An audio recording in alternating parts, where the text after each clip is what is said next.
Austin Simmons is the best young quarterback in the Southeastern Conference. Not Arch Manning, not DJ Lagway, as supposed ball knowers want you to believe. We talk about that next on the Locked On Ole Miss podcast.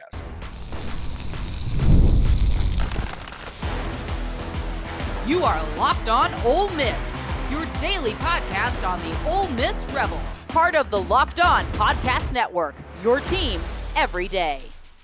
Welcome to the Locked On Ole Miss podcast, the most watched Ole Miss podcast around. I am your host, Steven Willis, a 10-year veteran member of the national media with Yahoo Sports and a former Ole Miss staff member as well. On today's show, we are diving into the wide receiver battle that is heating up in fall camp. Deuce Alexander is locked in a fight for playing time with Izaiah Hartrup and Traylon Ray. And the Wake Forest transfer Alexander might be the toughest out in that room. We'll also break down the preseason coaches poll and why Ole Miss landed kind of right where it should. No complaints here. And we will tell you why the rankings actually make sense heading into 2025. But first, we've got to take you will not hear anywhere else. Austin Simmons is the top young quarterback in the SEC. Not Arch Manning, not DJ Lagway. We'll explain why Simmons is that dude next on the Locked On Ole Miss podcast. We're free and available on all the podcast apps and on YouTube. Thank you for making Locked On Ole Miss your first listen every day. And a special hello to the everydayers who make the show what it is. And that is the most fun way to follow Ole Miss sports. So do us a favor, like this video, subscribe to this video channel, and comment on the video down below. It costs absolutely nothing, but it helps keep the show free. And don't forget to check out a second listen on the network. Nearly every team, college or pro, is ready for you and at the click of a button. So my take is very simple. The best young quarterback in the Southeastern Conference is Austin Simmons. Not Arch Manning, not DJ Lagway, not Lenore Sellers. The best player is going to be Austin Simmons by the end of the year. That's where I kind of couch this just a little bit, by the end of the year. And the reason that I think that is Austin Simmons has probably as much talent on his body as any quarterback that has attended the University of Mississippi. That includes Eli Manning, that includes Matt Corral, Jackson Dart.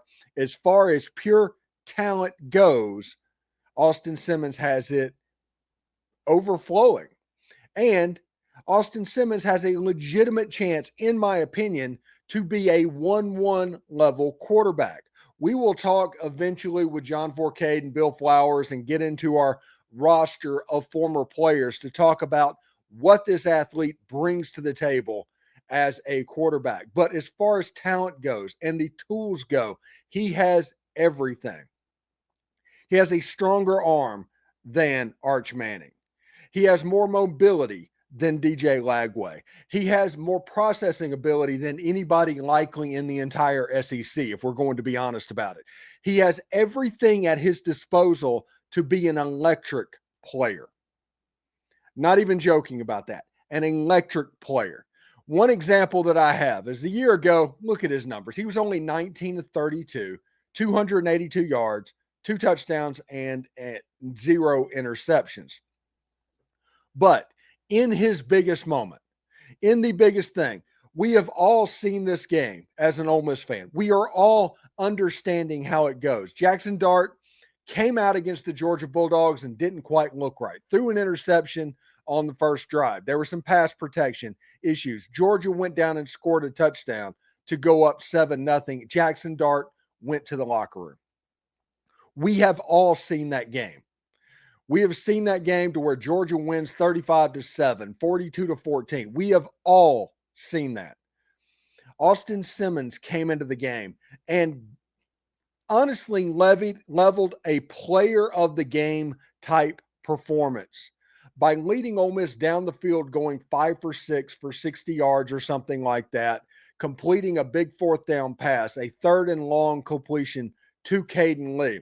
The connection of Austin Simmons and Caden Lee is going to be very important because there's already a relationship there.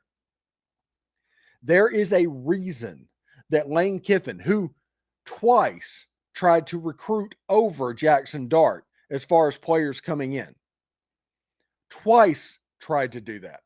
Did not bring a player in to compete with Austin Simmons. Just brought in backups. We talked about Trinidad Chambliss a day ago. Malachi Smith is the quarterback that transferred from Oklahoma State. A.J. Maddox is the Mississippi high school quarterback from the Oak Grove Warriors.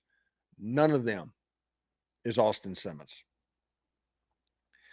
I understand, but that drive against Georgia means something because that was a yucky day. If you remember, mist was falling. It was kind of raining all through.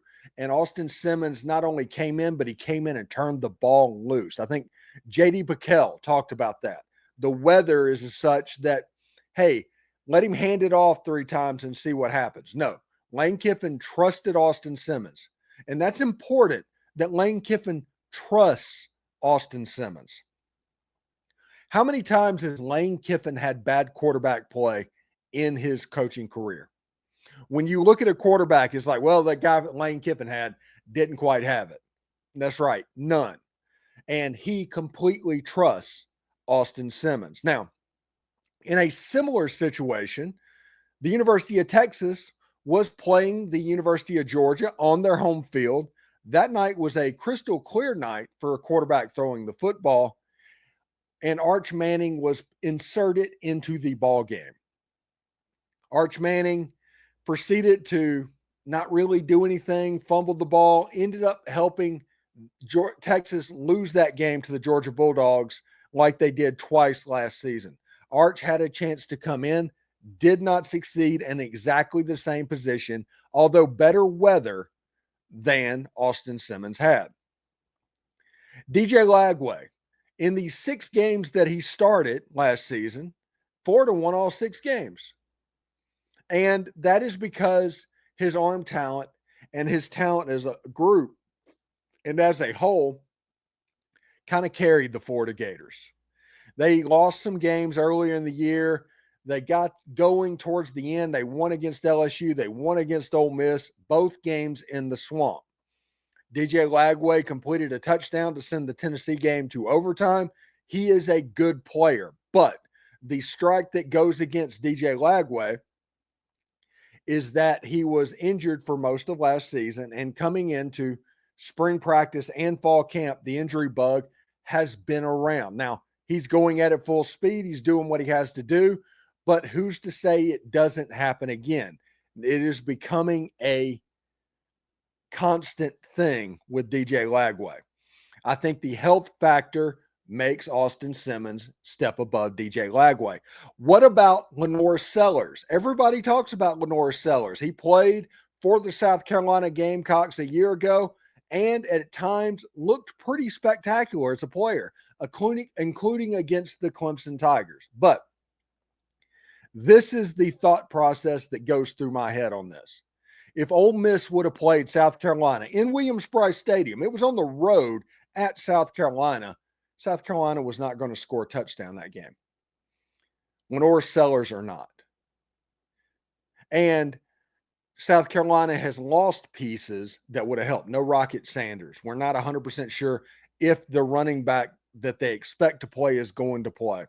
The wide receivers, are they going to be able to step up? And now that offense is being coached by Mike Shula, who only coached in the bowl game against Illinois, who completely shut down Lenore Sellers. As far as young quarterbacks in the Southeastern Conference, there's nobody better than Austin Simmons, in my opinion. If all the intangibles are there, everybody should be hyped up. The last time a quarterback was as hyped up as Austin Simmons was Eli Manning when he was waiting his turn behind Romero Miller. That was the last time a quarterback was this hyped up. And you know what? He deserves to be. Austin Simmons is the best young quarterback in the Southeastern Conference. Coming up next, Ole Miss might actually have been rated correctly in the preseason coaches poll. No need for outrage this time. We will break all of that down next.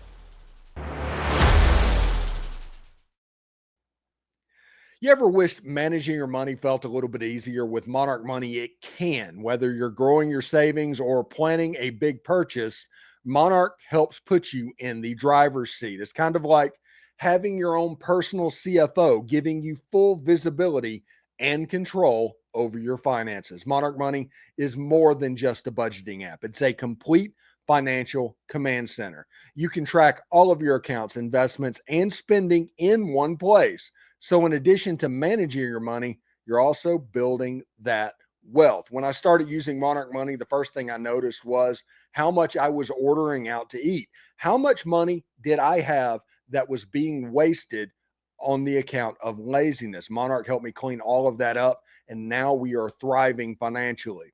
Take control of your finances with Monarch Money. Use the code LOCKEDONCollege at Monarch Money for 50% off your first year. That's monarchmoney.com, code LOCKEDONCollege for half off your first year. I'm going to be absolutely honest with you. I expected Ole Miss to be ranked in the low teens to high teens to the low 20s by the preseason coaches poll, and I was going to come on here with a flamethrower and I was going to light everybody up. That's what I do. It was fun. It was planned. We were ready to go down that road. And then the coaches poll came out, and Ole Miss was kind of where, honestly, they needed to be if we're going to be real about it. The AP coaches poll has Ole Miss coming in at number 15 overall. That's kind of in the ballpark where I expected. That's 9 or 10 wins, depending on what goes on. You have a swing game one way or another, lands you at number 15. That is where roughly the Ole Miss team finished a year ago, maybe a little higher than that. But it is kind of fitting for this Ole Miss team with all the new pieces that they're replacing and all the questions that everybody has. I think the top 1,000, according to the Senior Bowl, this year has Ole Miss with 17 players on that watch list. Last year they had 22 or 23. This is a talented Ole Miss team. And ball knowers, the coaches, understand that and have rated Ole Miss 15th. Now, the AP poll should be out a little bit later on in the week, and I expect the flamethrower to be juiced up for that. I'm sure the AP poll is going to provide the disrespect that I crave. But coaches have Ole Miss at 15. And if you look at the teams that surround Ole Miss in the top 25, let's just do the rankings. Number 25, Boise State, and G5 team. Probably the top G5 team on this list. If you're looking for who might make the playoff, Boise State, they would be a bid stealer. Texas Tech, number 24. BYU, number 23. I think BYU might be a little high because they lost Retzlaff, who transferred to Tulane. I don't think Tulane's going to be particularly good, but BYU almost certainly is not going to be very good. Iowa State, playing on week 0 against Kansas State, a ranked matchup, 20 versus number 22, playing in the first game of the season for college football. I'm pretty excited about that. Texas 8-4, Texas A&M at number 21. Kansas State, we mentioned, number 20. Indiana, number 19. No word if they play anybody that is worth anything at all. Tennessee is number 18. That might be a little bit high for the Vols just because you have the questions of no Dylan Sampson, no Nico Iamaleava. Florida at number 17. The DJ Lagway injury question is going to be pumped over the course of the season. SMU, who is in the Atlantic Coast Conference, just in case everybody doesn't know that, number 16. They lost to Clemson in the ACC championship game a year ago.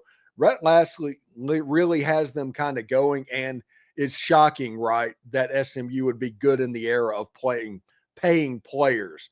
Ole Miss, number 15, as we discussed. Michigan, number 14, might be a little bit high for the Wolverines, considering they're going to have a freshman quarterback. Lenore Sellers in the South Carolina Gamecocks, number 13. Illinois and Luke Altmaier coming in at number 12, Arizona State at number 11. The Miami Hurricanes are number 10. Just feels like they're inching close to national relevance. They just need to get over the hump. And the way they do that is by beating the Clemson Tigers this year. LSU is number 9. Alabama is number 8. Oregon, number 7. Clemson, number 6. Notre Dame in their constant preseason overranked position at number 5. Georgia at number 4. The Penn State Nittany Lions at number 3. The Ohio State Buckeyes at number 2. And the Texas Longhorns at number 1. If nothing weird happens in week 1, at least in the coaches poll, we are going to have a number 1 versus number 2 matchup in Columbus, Ohio, in a game that I fully expect Ohio State to win. If you saw the video, I don't think too highly about Arch Manning and about DJ Lagway. I think Austin Simmons is better than both of them. Because of that, I'm not going to be overly high on Florida. I'm not going to be overly high on Texas. And I'm not going to be overly high on South Carolina. South Carolina being ranked behind Illinois in a preseason poll is kind of hilarious, but that is the top 25. Now, again, I fully expect the AP poll to look completely different, okay? I fully expect the AP poll for me to bring out the flamethrower for this program. I fully expect the AP poll to have all the garbage that we expected. But this coaches poll, there's a couple of things you can pick nits about. But overall, not the worst poll in the world. Again, I think the most overrated team in college football right now is Texas. It just is. We'll see exactly how the Longhorns do in that game at Ohio State. If they lose that game, there's a chance it could spiral on the Longhorns to where they end up 7-5, 8-4, that level. And that would be hilarious to think of. But B, that's the reason I don't think they're the number 1 team in the country. They also have a new quarterback this year in Arch Manning. Ohio State has a new quarterback as well. Let's look at that real quick. New quarterbacks, Texas, Ohio State. Penn State has Drew Allard, so they need a new quarterback, but okay. Georgia has a new quarterback. Notre Dame has a new quarterback. Cade Klubnik, the best returning quarterback in college football, is at Clemson. Oregon has a new quarterback. Alabama has a new quarterback. Garrett Nussmeier is at LSU. Miami has a new quarterback. Arizona State has Sam Leavitt. Illinois has Luke Altmaier. South Carolina has Lenore Sellers. Michigan has a new quarterback. Ole Miss has a new quarterback. You can see SMU has Jennings. Florida has Lagway. So a new quarterback or not, I'm not 100% sure. Tennessee has a new quarterback. Indiana has a new quarterback. Kansas State does not. Texas A&M does not. Iowa State does not. BYU does. Texas Tech does not. And I'm not sure about BYU. But the point in that exercise is there's a ton of young quarterbacks in college football this year. New quarterbacks on teams, there's going to be some unpredictability. There's going to be a top 10 team that completely falls down, a similar team to the Florida State Seminoles from a year ago. We will see how they end up, but when you look at everything, that is at least interesting to check out. All right, in our final segment, Deuce Alexander is a name that might be flying under the radar. He is making a serious push for playing time. We talk about why you should keep an eye on him next.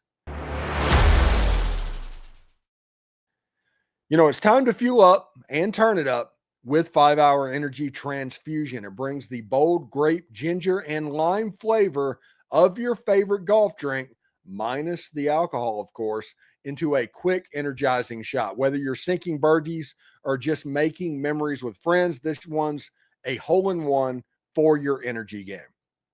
Let's be honest. Some days on the course or off of it, honestly, you need that extra boost to stay sharp or energized. We played all over Middle Tennessee. Saw some weird courses, whether it was an island green or just simply playing golf badly in a neighborhood. It was always a good time because of the people I was hanging out with.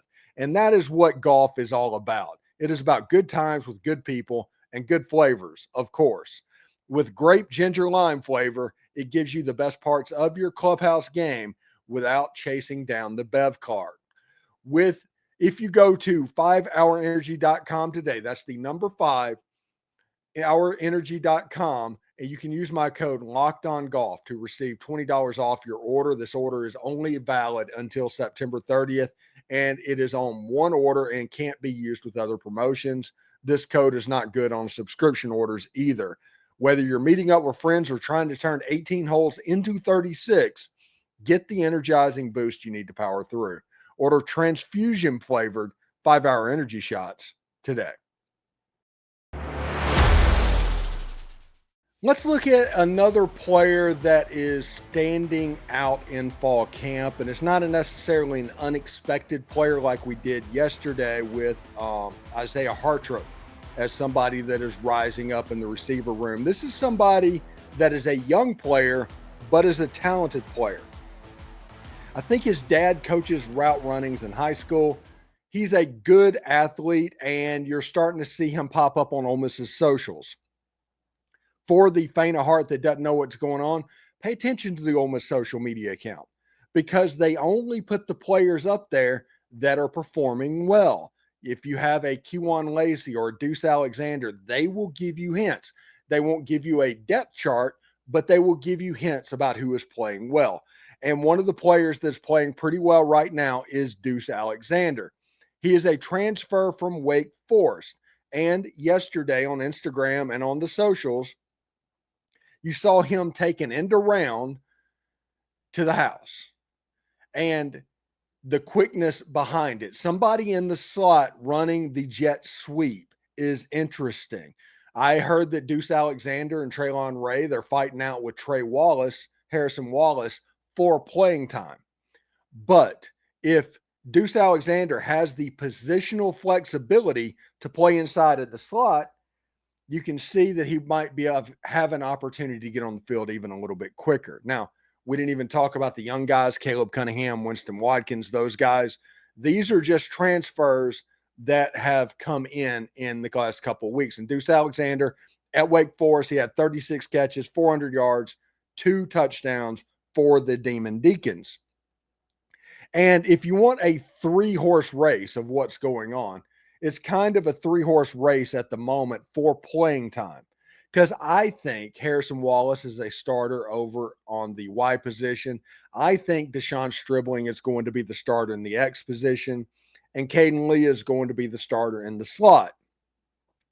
So positional versatility is going to determine a lot of who the number 4 player is of the wide receiver group. And Deuce Alexander, if he can play a slot wide receiver as well, has a chance to be pretty good for Ole Miss for a decent period of time. Now, Izaiah Hartrup is another player that is showing out. We talked about him being potentially the Dayton Wade of this season's camp. Whenever he was at Southeast Missouri in 2023, he had 51 catches, 706 yards, 6 touchdowns.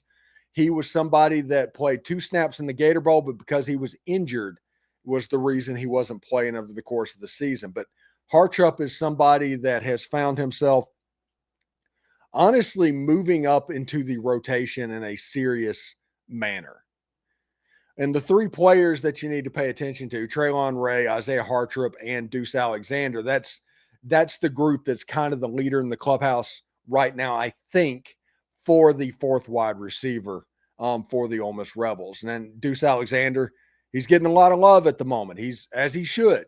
He's playing really well. Izaiah Hartrup is playing really well. Traylon Ray is playing well. He's just coming back from a little ding that he had during the summer. So once he gets back to 100%, maybe he can cut down on the training gap that might or might not be there. So we'll see exactly how that goes. Anyway, before I get out of here, yesterday, the reason there was no Monday night show, I had my checkup set up at Tampa General Hospital, went over there, spent the better part of 3/4 of the day over there talking to neurosurgeons, getting MRIs, turning into a pincushion, all of that stuff that you would expect by going to the hospital. They did that. And One thing that's pretty interesting to me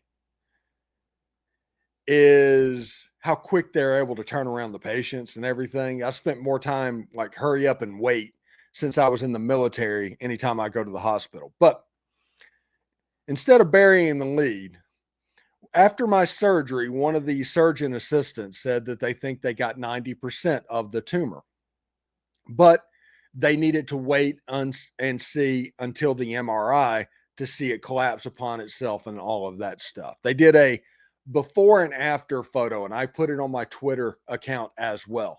And in that before and after, you can see clearly where the tumor was in April of this year.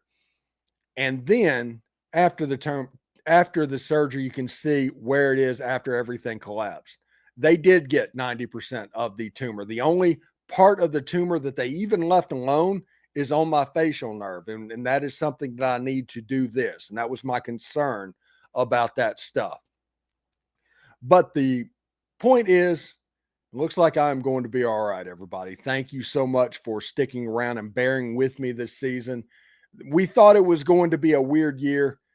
We made it through it, and now we're thriving. So thank you for tuning in. Loomers are absolutely the best, and I wouldn't trade you guys for anything, honestly.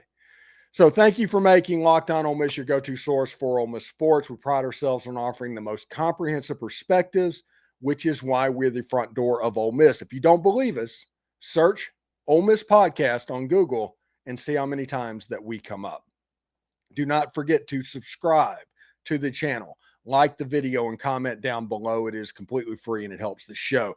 Your support means the world to us. For your second listen, check out the Portal Show. Brian Smith has the latest rumors, portal entries, and signings. Be the most informed fan on the rapid changes to the college football landscape. Find the Portal on YouTube or wherever you listen to podcasts. Hotty toddy, everybody, and remember, analytics is just the old English word that means bad football. We'll see you tomorrow.